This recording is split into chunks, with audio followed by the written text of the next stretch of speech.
Ursula Wolf, is the Socratic question the subject or the motive of philosophical reflection? Yeah. Okay, can you hear me?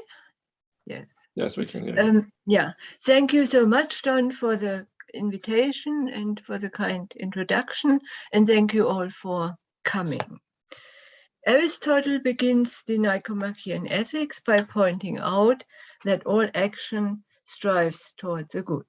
If this striving is not to be empty and vain, then according to have an endpoint, an ultimate good or telos that encompasses all particular strivings.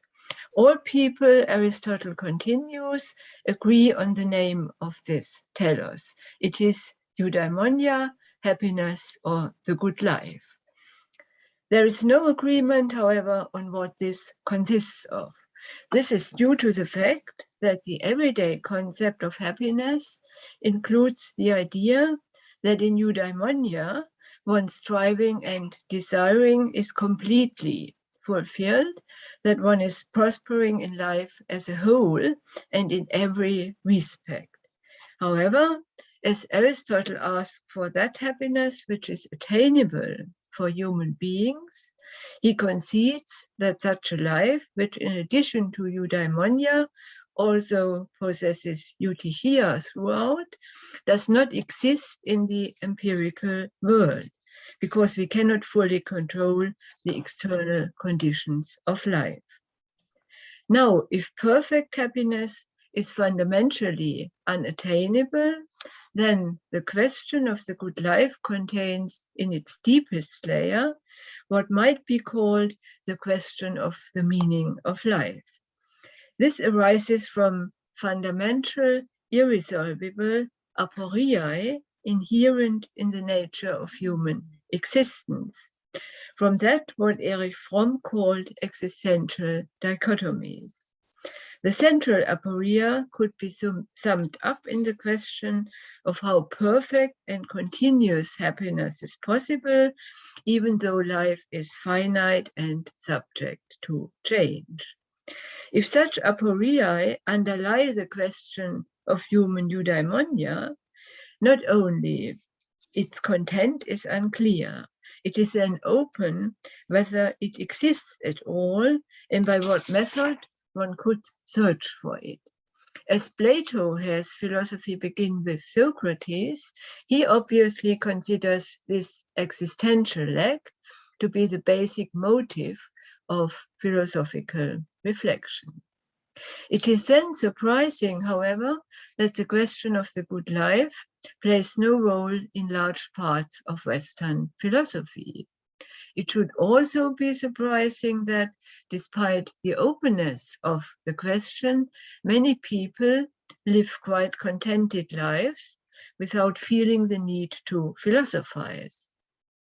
The latter may be explained by the fact that they take the answers from given conceptions of good life that can be found in all cultures, answers which provide forms of dealing with the unsolvable aporiae, as traditionally do myth and religion. It is only where these are abandoned in times of enlightenment that people become explicitly conscious of the question and comprehend its insolubility. But since questions that are unanswerable in principle are irritating, even then they are often made to disappear. The very philosophy that originally highlighted the question also soon covered it up again through metaphysical systems. Only in Socrates do we find the stage where the question is kept open as a question, and this exactly in the awareness that a definite and final answer is not attainable. In the following, I first expound in general terms the ancient view of the practical question and its existential background. Secondly, I explain Plato's, or the conception of Plato-Socrates of the content and method of practical knowledge using the Socratic dialogues of Plato. Thirdly and finally, I come to the idea of the good and the transition to metaphysics. So first, the practical question and its existential background. The question that Plato's Socrates considers to be the most important and that he poses over and over again is this: how should one live? How is it good to live? Who is the happy person? Also, Socrates starts from the question of how to live well. He shifts it into the question for human goodness, for arete. How does this transition come about, and is it compelling?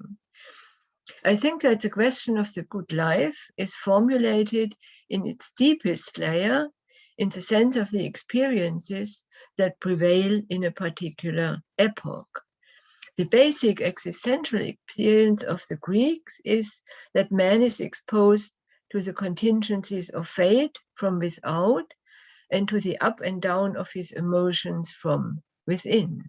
It is that experience which is captured in Greek poetry with the motive of man as ephemeros, as a being at the mercy of the influences of the day, a placing of external and internal forces. As Aristotle points out, we therefore need a conception of the practical good, a good life which can really be achieved through human action. Her own goodness, her continuous action out of good character is something that the person is in control of, while she can only partially control her external situation. As mentioned, Aristotle runs into difficulties with this proposal because he retains perfection and self-sufficiency as criteria for eudaimonia. These are only fulfilled by a happiness that includes eutychia, which precisely does not fulfill the requirement of feasibility that Aristotle asserts against Plato. The fundamental practical aporia thus come back in through the back door in Aristotle's approach, but they are not as pressing for his theory because he separates ethics and metaphysics for the first time and thus weakens the methodological demands on ethics. The problem that the Aristotelian search for the prakton agathon, for eudaimonia under empirical conditions, can only be understood against the background of the truly desired perfect good, is therefore recognized and worked out more sharply in Plato, who does not yet make such a separation. Indeed, Plato assumes, I think, that the question of eudaimonia, of the good life, is not only the question of ethics as a special discipline, as with Aristotle, but the subject of philosophy in general. That is, that philosophy is ultimately nothing other than reflection on the good. But now to Plato's Socrates. The form of life recommended by Socrates, life in the practice of the arete, as well as in constant reflection on this life, has an ethical as well as a philosophical side. Through continuity, it makes it possible to counteract being at the mercy of chance and thus to deal with the variability of existence. However, it is not an answer that eliminates or conceals this existential tension. Rather, it recognizes it and takes it as the starting point for philosophical reflection. Now, Socrates does not only practice this way of life himself.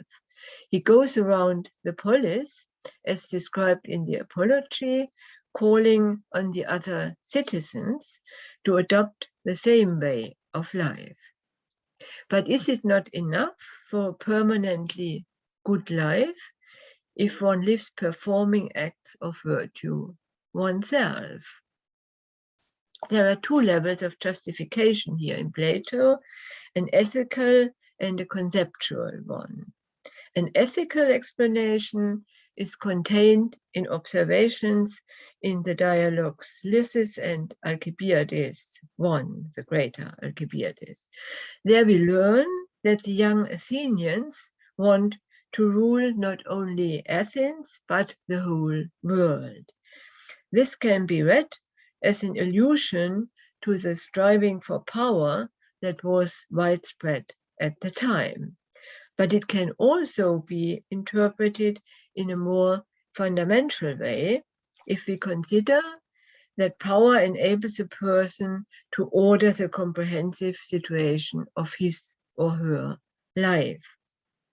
Then another existential dimension is addressed here, namely that we, as beings who in understanding and acting are related to the natural and social world, cannot experience our lives as completely happy until the larger whole is also ordered according to the requirements of our lives. Let us leave aside how convincing this ethical interest in wholeness is.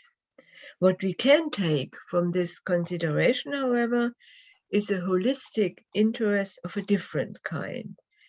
It has to do with the question of how one can recognize the content of human goodness or virtue.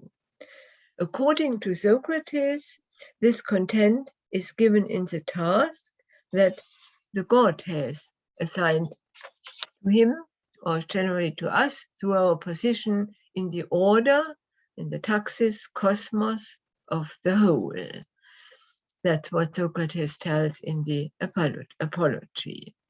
How literally the reference to God is to be taken, we can leave open. It is more important to note human life, and consequently also good human life, is essentially such that it stands in a relation to the world and can therefore only be understood through its position within this relation. The order of the world as a whole, however, is precisely one that we as human beings cannot fully recognize. Plato calls this well-ordered whole the idea of the good. It stands, one could say, precisely for true happiness, perfect eudaimonia, which on the one hand is the ultimate goal of our desire, but which on the other hand we can neither know nor achieve. Thus, the existential aporia of the lack of wholeness is as much an ethical as an epistemological one. Accordingly, Socrates emphasizes in the Apology that he is superior to other people in that he knows that he does not know. The object of this ignorance is precisely the perfectly good life, located in a perfectly well-ordered world or society. With this analysis, Plato has given a groundbreaking determination of how we as human beings are related to the good life. The question of the good life is essentially two-layered, because the Aristotelian question of the prakton agathon, the realizable good life, can only be understood against the background that we actually desire the permanently and perfectly good. This two-layeredness has fatal consequences. As finite beings, we cannot know that which is always good and good throughout. If the humanly possible good life can only be determined against this background, if the ethical question of how we can live well is preceded by the theoretical problem of recognizing the order of the world, then it follows that we cannot answer the everyday practical question either. But it is precisely with this question, with the question of the good life, that we are dependent on truth, as Plato makes clear later in a passage in the Republic. To pin the search for truth, for objectivity, precisely on this point may seem strange, but it is hard to reject. What Plato wants to say is this: we can ultimately be indifferent as to whether our beliefs about this or that are really or apparently true. But what we cannot be satisfied with is an only apparent eudaimonia, which can collapse at any moment. Here then a close connection is established between philosophy, the search for truth, and the pursuit of the good life. Second point, the search for the subject and method of practical knowledge. Plato's proposal of how we can make a step forward despite the unknowability of the good draws on the well-known procedures with which we usually try to reduce human dependence. In everyday life, it is techne that helps us against dependence on chance under normal circumstances. According to Plato, knowledge consists in knowing the laws that constitute a particular subject area. The expert who has this knowledge of the law in a certain field is able to take the appropriate means in the right way, the means that lead to a goal that belongs to this area. He who knows what a house is and what the properties, the possible materials must have, is able to build a house when he himself or others desire it. Plato emphasizes how great an achievement this knowledge is for human life. Since techne is so far the only model for practical knowledge, it is natural to ask whether it could not be applied to the ethical issue, the search for the good life, too. While the sophists indeed do understand ethical deliberation according to the model of techne, Plato is well aware of the structural differences between the two forms of deliberation. In the Socratic dialogues, for example, in the letter Hippias, in the Protagoras, or in the Euthydemus, he demonstrates again and again that techne knowledge is not sufficient, but refers to another kind of knowledge, to ethical knowledge, which has a different structure than techne. This is shown, for example, by the fact that techne is ethically neutral, that is, it can be used for either the good or the bad side.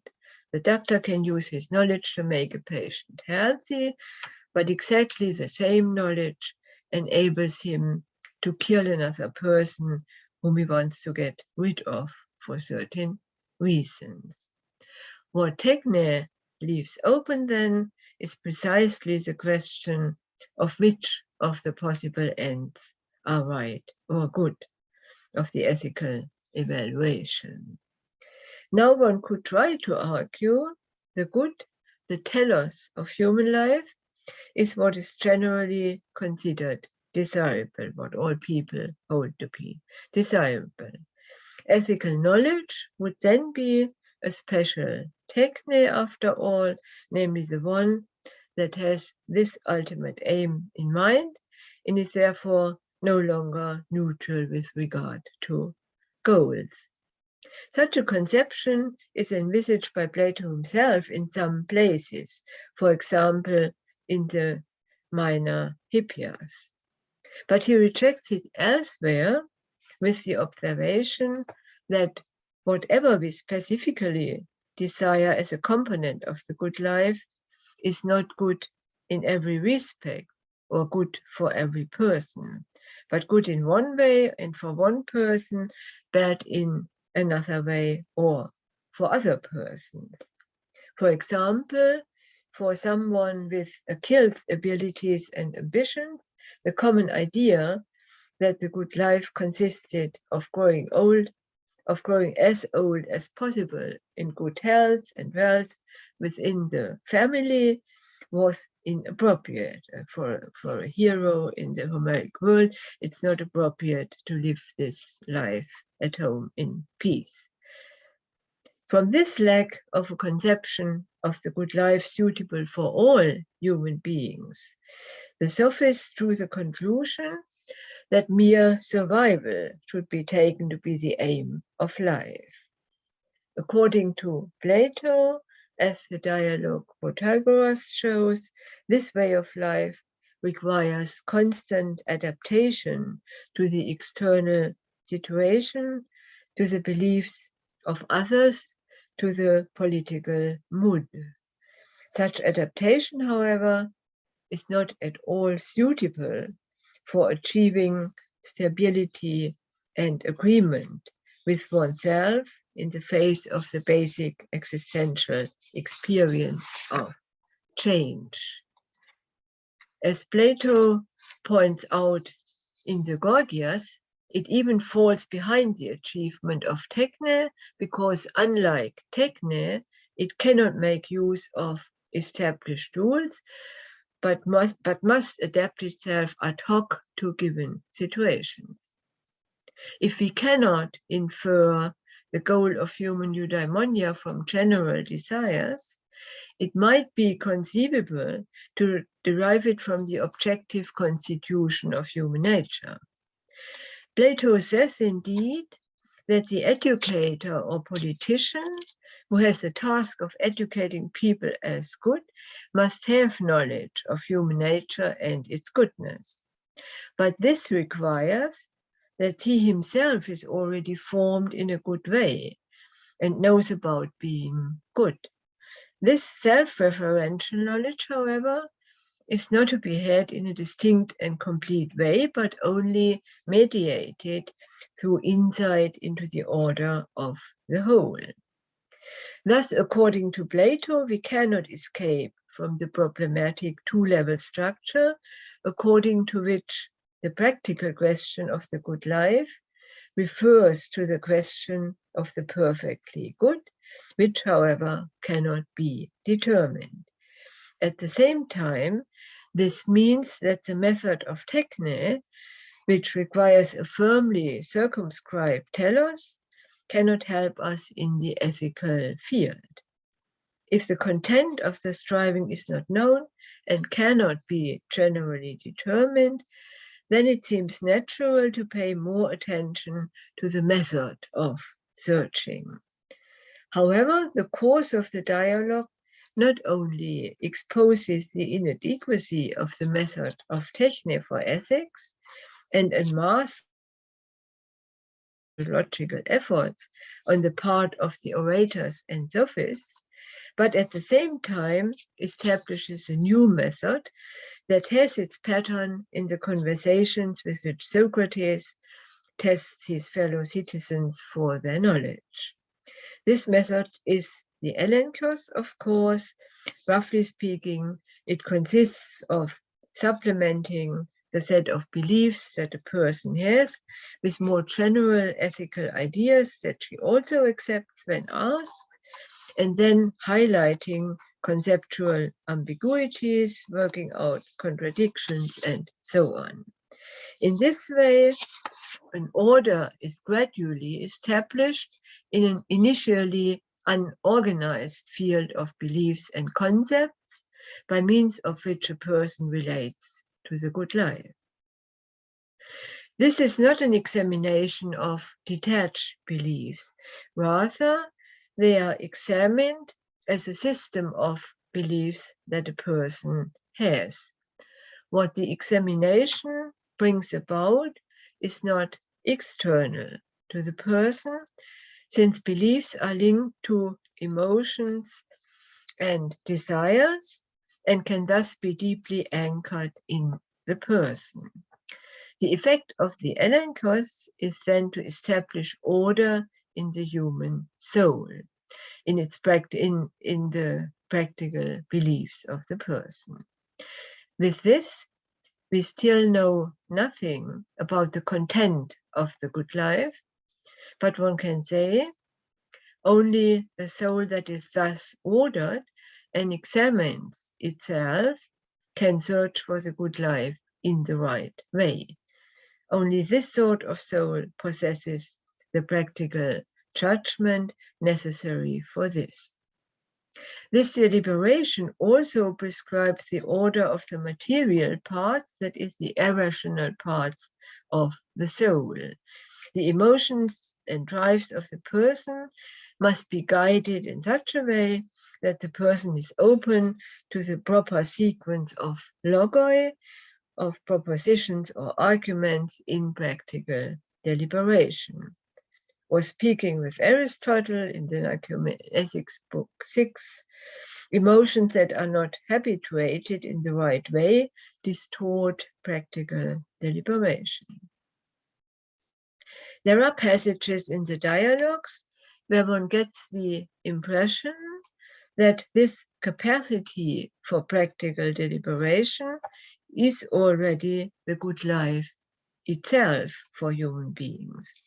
In such passages, it is said that the only thing that is always good for us and cannot be bad is ethical knowledge, for example, in the eudaimonia.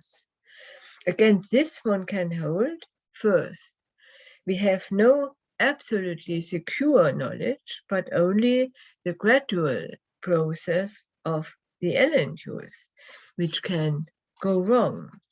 Secondly, it seems doubtful whether the elenkos as a mere method can accommodate the substantive human pursuit of happiness.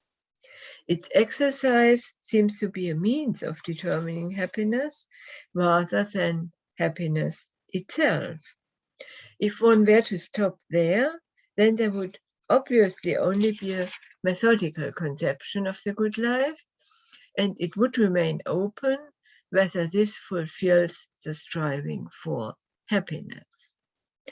Now, the methodical solution must not be understood in such a way that the reference to content would simply fall away. As Plato has Socrates say at the beginning of the greater Hippias, we need a knowledge of the good and the right in such a way that we can decide in concrete cases whether something is right or not. Where the elenkos is used in this way as a means of concrete ethical examination, in everyday life we already have aims and desires as a starting point, and we also in many practical contexts have clear convictions of what is good or bad in the particular situation. When Hippias repeatedly responds to the question of what is beautiful or right by citing examples, however, Socrates insists that he was asking about the beautiful itself, that which is always and consistently beautiful in every respect and can never appear ugly to anyone in any context. None of the empirical examples that are mentioned fulfills this requirement. So the most beautiful woman is ugly when compared to a goddess. This seeming relativity of value qualities becomes a practical problem only where the good life is concerned. For as we have seen, happiness essentially involves the idea that it is a permanent and real one that cannot turn into its opposite at any moment. As Plato explains in the Republic, qualities that are variable in this way cause us to reflect, to philosophize. In the dialogues, it is not so much concrete ethical problems that are dealt with by means of the elenkos, with some exceptions in the Crichton and Euthyphro, but rather general questions are reflected upon, such as what is goodness or what is justice in the first place, or whether arete can be taught, or how philosophy and rhetoric differ, and so on. Socrates asked how one should live as a human being in general, not just how he should live as this particular individual. The ignorance of the perfect good thus provokes philosophical reflection at the same time as ethical reflection. Precisely because the point of reference is open, general ethical reflection becomes a mediated enterprise.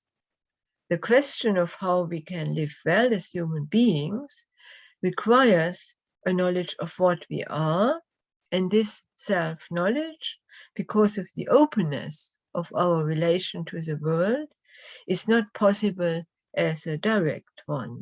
Rather, human self-reflection can, as the Charmides shows, only proceed indirectly, that is mediated by anticipating the unknown good. But how then do we know that this good exists? Only if there's a reason for this assumption, do we have a motive to expect that the life of virtue, the constant performance of the elenchos, really has to do with a good life. In the Socratic dialogues, the device to fill this gap seems to be the notion of pedagogical arrows. There are special people like Socrates whose lives are exemplary. The question remains, what drives such special people themselves? The hint that it is a god leaves the explanation open. Now I come to the third and final step, the idea of the good. Already in the Socratic dialogues, Plato assumes that the logos, ethical reflection as well as philosophical reflection, has an internal order that is focused on truth, on the objectively good. From here, it is only a small step for Plato to assume that this good really exists, that there is a true world that is well ordered, or a cosmos. Although the early dialogues emphasize human ignorance, it is already pointed out in the Gorgias that the person who does not follow Socrates' advice will not lead a good life. And the harmony of heaven and earth, of gods and humans, is cited as a model of the good life. In the middle dialogues, Plato attributes to a few excellent people the ability, through lengthy educational steps, to live as philosophers and to ascend to the vision of true being and the idea of the good. In the 7th book of the Republic, this idea is characterized in such a way that it even stands beyond all other ideas and determines their order, and that it is in this way, so to speak, the intellectual light that makes the world recognizable for us. With this assumption of the real existence of the idea of the good, we have arrived at metaphysics. The openness of the human relation to the world and the elusiveness of the object of reflection is answered by the postulate of a higher level being. The problem of fundamental human ignorance is circumvented by the assumption that privileged human beings glimpse true being in rare moments. Even after this step, however, Plato tries to maintain the unity of ethical reflection and general philosophical reflection that we find in Socrates, with a change that it becomes the unity of politics and metaphysics. This happens in the ideal of the philosopher king who, after the vision of the world of ideas, has the task of building the bridge between the world of what truly exists and factual everyday life. Insofar as there is a good life in the world of experience, this no longer consists, as with Socrates, in self-examination, but in the attempt to arrange the world well, to shape it into a cosmos in imitation of the order of ideas. It is true that even Socrates, who deliberately does not want to be a politician, also acts politically. He seeks not only to examine his own life and to lead it well, but also examines the lives of others. The difference lies rather in the fact that Socrates seeks to change the polis in small steps from below by improving the souls of the individual citizens, whereas Plato has in mind a change of the whole by changing the whole institution or by creating a new sort of institution with a new order. As for Plato, ethical and general philosophical reflection are already combined in the method. This is equally true for this task of an ordering of the world. If individual human life is a life firstly with others and secondly in the world, for individual life to be well organized, its social or political context and its natural context must also be in good order. Since we cannot change the laws of nature, the philosopher king can only design the structure of the political whole.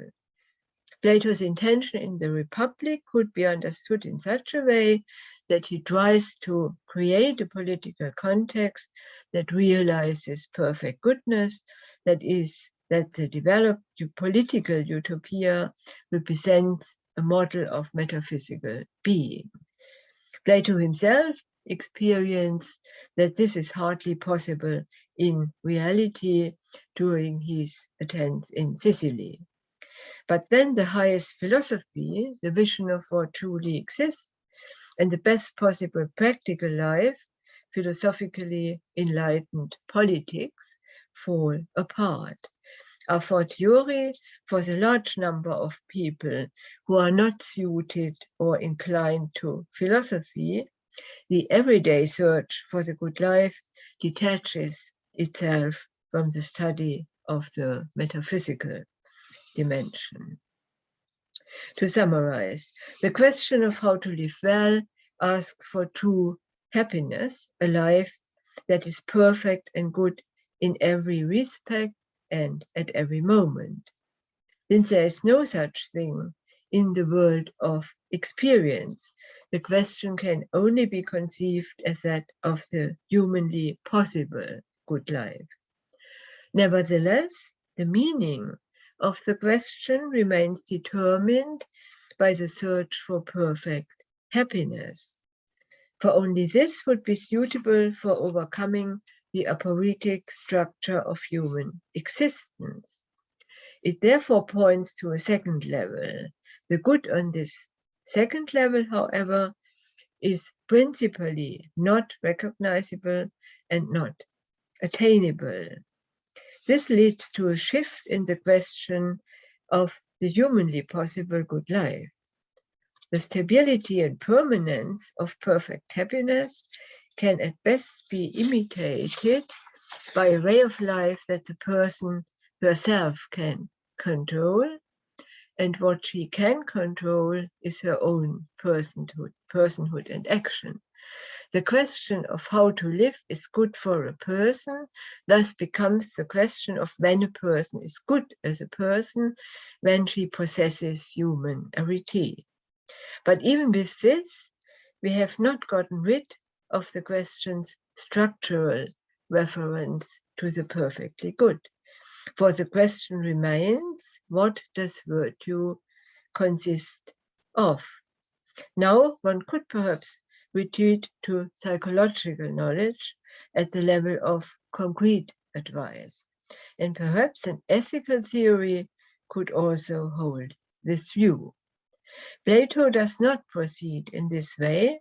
but already grasps the ethical question so fundamentally that its lowest level, the question of the meaning of life, which emerges from the existential aporia, is decisive. We have encountered two existential dichotomies. First, the problem of the alternation of luck and misfortune. On the one hand, this is seen as an ethical problem and then raises the question of how we can best deal with this fact of life. On the other hand, it is understood as a general philosophical one when the question arises of how to assess the impossibility of necessary and reliable ethical knowledge. The second aporia was that of the lack of wholeness.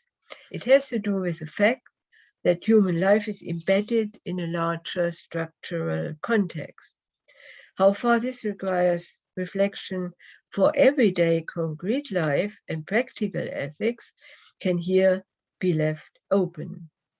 According to my view, I think it doesn't do that. On the other hand, it is plausible to say with Plato that our knowledge and understanding extends to the whole. Then it is also comprehensible to say that whoever considers this relation to the whole can only regard his life as completely good when she also knows the relations in which life is embedded. Here one can see the origin of the need for self-reflection. For in any attempt to order the relations, they would first have to be understood, and in one with this, the structure of human life. Such a clarification of structure seems to be precisely what would be the task of philosophy in general, the articulation of our understanding of the world and of our relation to the world. The difficulty of this clarification is that without metaphysics, there is no given point of reference towards which an order could be established.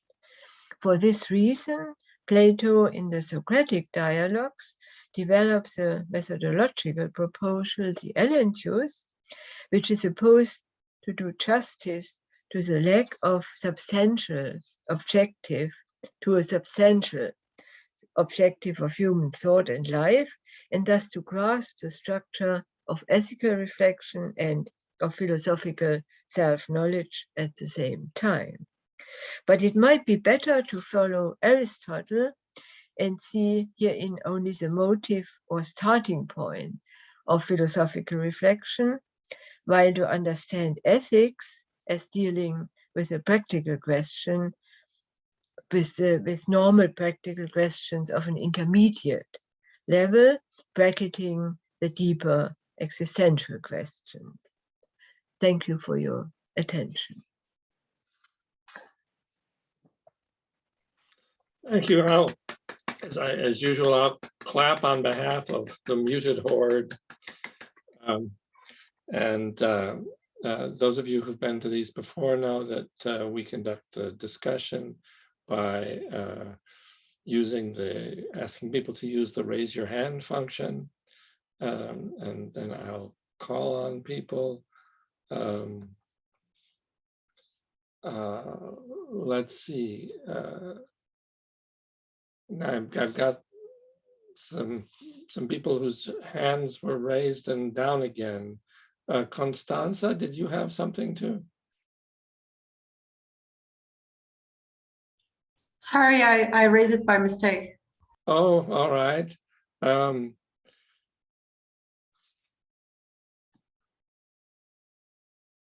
Nick Smith. Yeah, hi. I had a question about your contrast between ethical knowledge, at least theoretically, and techne. I mean, on the one hand, it seems like Plato has Socrates often enough actually compare, well, what he's trying to accomplish with the techne of medicine, right? Medicine is for the body, whereas what he's about is trying to sort of give good health, or the equivalent to the soul. And I mean, that also seems to me to be perhaps a way to answer the problem that you raise about how the other techni are bivalent, right? The person with a techne can use it for effectively for ill just as well as they can use it effectively for benefit. And I'm wondering if that's actually a contrast, or the bivalence isn't actually retained. So if there were such a thing as a fully developed ethical craft, why would its possessor not actually know how to do the worst possible damage, that is, damage to the soul? It seems like it's a separate question as to whether the good person would do that, or even, you might say, would have it in them to do that. But that would be more a motivational question, wouldn't it? Rather than a question about the structure of the knowledge involved. So I was thinking that the medical analogy, as it often comes up, also, I think, shows why bivalence wouldn't also be true of ethical knowledge. Yeah, thank you. Maybe I'm not quite sure. Maybe there are two fields of ethics. I mean, if you think of the educator, that I may be prepared to agree with you that that sort of a technical knowledge. There's a human psyche, and he knows what parts that has, and if he wants to educate a child and to develop his character or her character, then he uses sort of a techne. We use training, and Plato describes this in the Republic, such a program of education. And this may indeed be sort of a psychagogia, sort of techne. And in that way, you could do it badly, and for bad aims and for good aims. And you have a definite aim, that's right, because you have a definite material, the parts of the soul, the emotions and the capacities and such a thing. It's like medicine, only in the case of the soul. But that may be a preparatory level. And what Plato doesn't really, what Socrates or Socrates doesn't really practice in the dialogues is a real alliance with educated people who already have a good character and now want to find out what is the right action. And they already are educated and have an ordered soul, and now want to find out what is the right thing. And this is no longer a techne, because we don't know in advance what a completely good life is. We don't have a substantive conception of a good soul, of a good life. We know what the good soul is, how the parts of the soul have to be ordered in order to ask for the good life. But once you are well educated and have a well-ordered soul, then you don't have a content of the good life in the whole, but you have to ask in every case anew what would be good to do in a political or other questions. And there we no longer have a techne, but we have a method of ordering our logoi and look where we have to differentiate the concepts and what steps we make and such a thing. And there is method instead of techne. So I would say there are two steps, and the one maybe you may be. Can I just follow up briefly? I think in terms of the practical situation, that what you say is exactly right. So there is no existing techne. Nobody has this techne. There are no people who are wise in this way. And it may even be that there, in principle, could not be such people. But one of the things that struck me fairly recently is that the ability to gain skill is something that comes in degrees, which is unlike propositional knowledge, for example. And so it seems like you could have a techne model of what the knowledge would look like, but not think that anyone actually has the knowledge. And then the process, right, would be sort of like bootstrapping a techne that there are no teachers for and that there are no experts in at the present time. But that doesn't, I guess what I'm saying is that the fact that there are no such experts isn't an argument for why the structure of such knowledge wouldn't be that same structure. And bivalence, it seems to me, is not a reason to think that there wouldn't be this structure of knowledge if it's possible, and that it wouldn't be that kind of knowledge that one should be pursuing in the field of ethics. Yeah, but now I'm not sure whether this is not only a verbal disagreement, because I think techne is defined by that there are experts, and if we don't have experts in the field, then we don't have a techne. So I'm not sure. So I mean, what you say is similar to what I mean with this sort of knowledge, but you name it techne nevertheless. So I'm not sure whether this is only verbal or substantive disagreement. I'm not quite sure. So we'll leave that open for the moment, I think.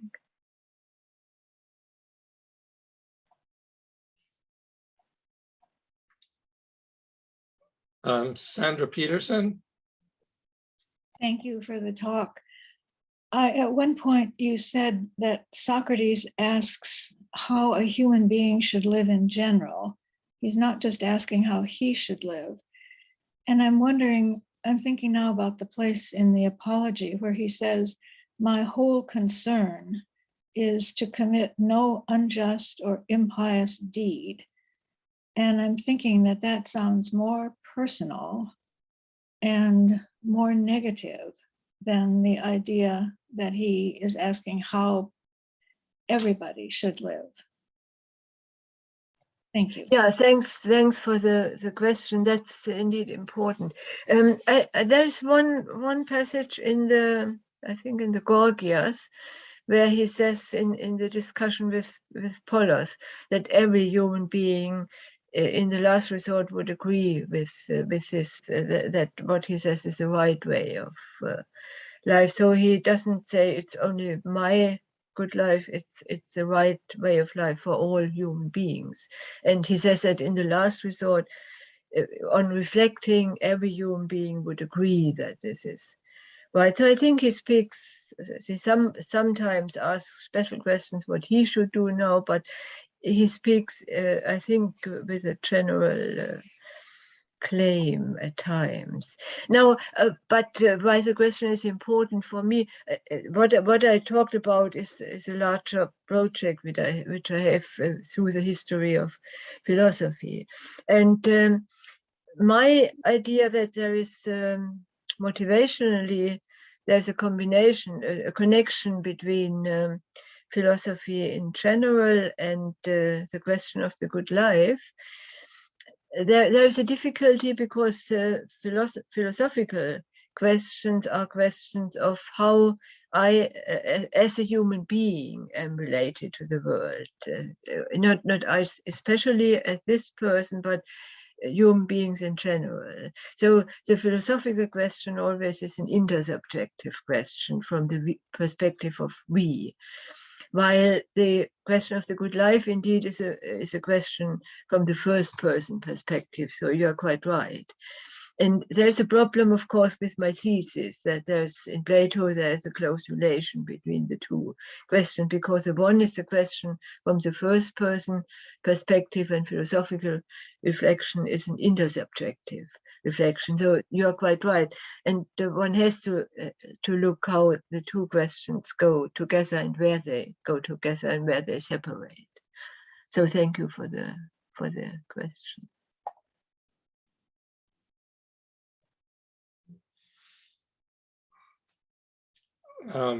Maybe while others are thinking, I'll permit myself to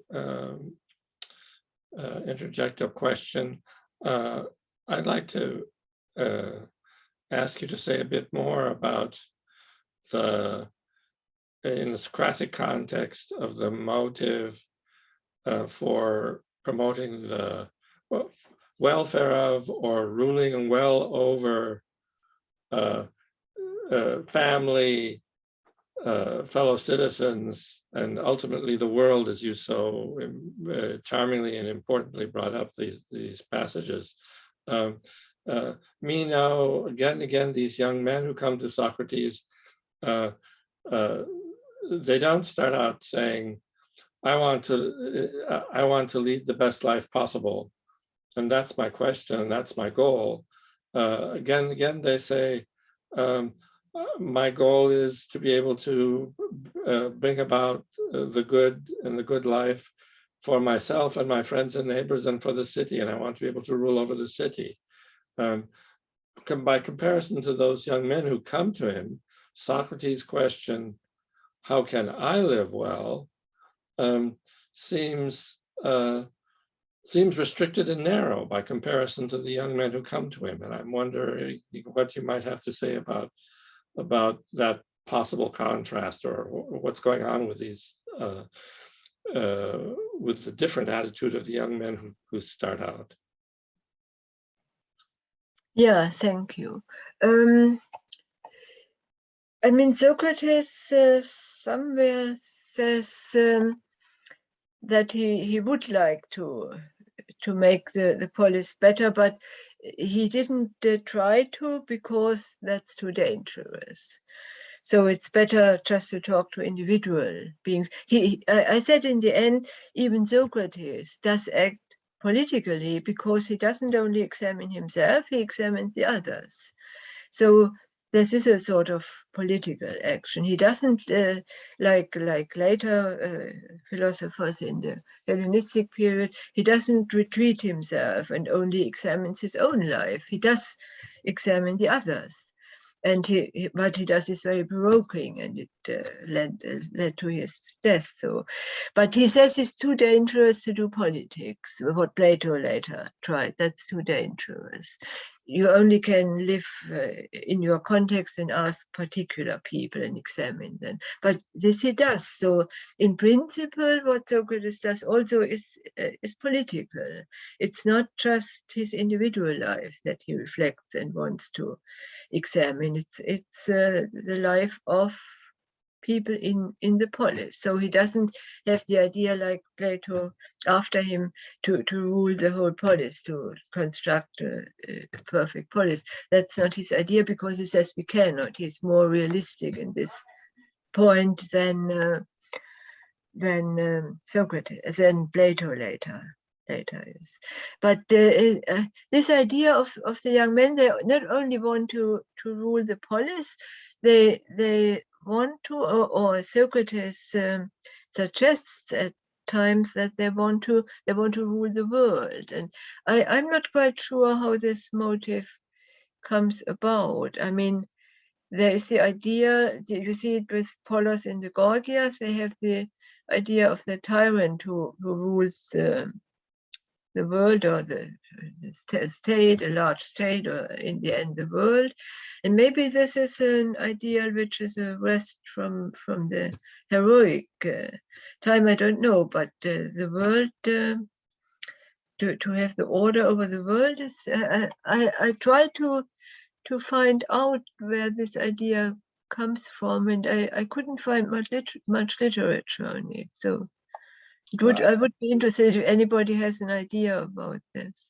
Well, one thing is, and I'm afraid I don't have the exact reference, but Aristotle refers to this motive once, I think, in the Politics. And I've always thought there that, Aristotle is making a glancing reference to Alexander, but it's especially when you connect it to these few references that you rightly bring up in Plato. Maybe there's some not just historical reference, but some real philosophical reference.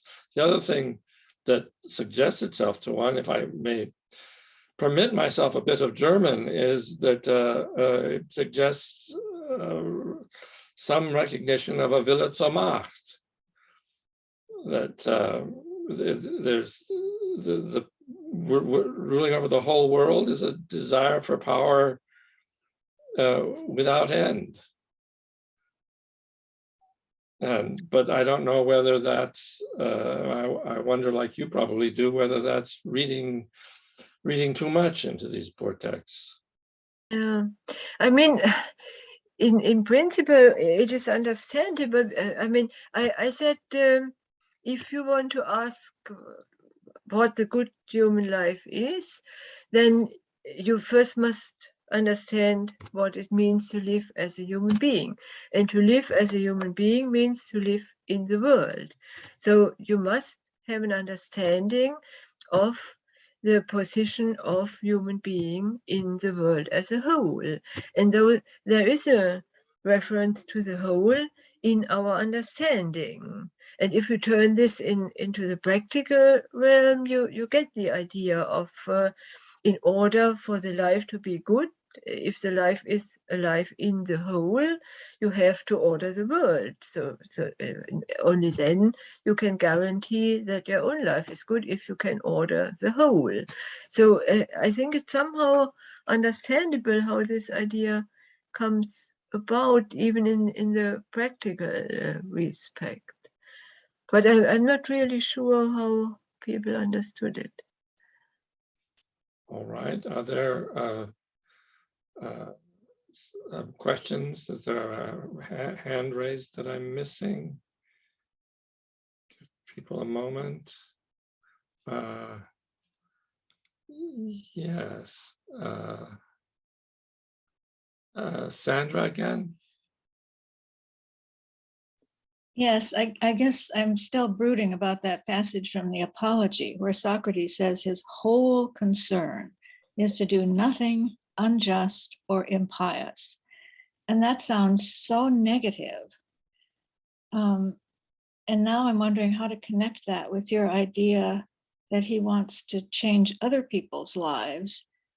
And so I'm wondering, is it because he thinks that if he doesn't get other people to live decently, somehow he himself might be forced into a position of doing something unjust or impious?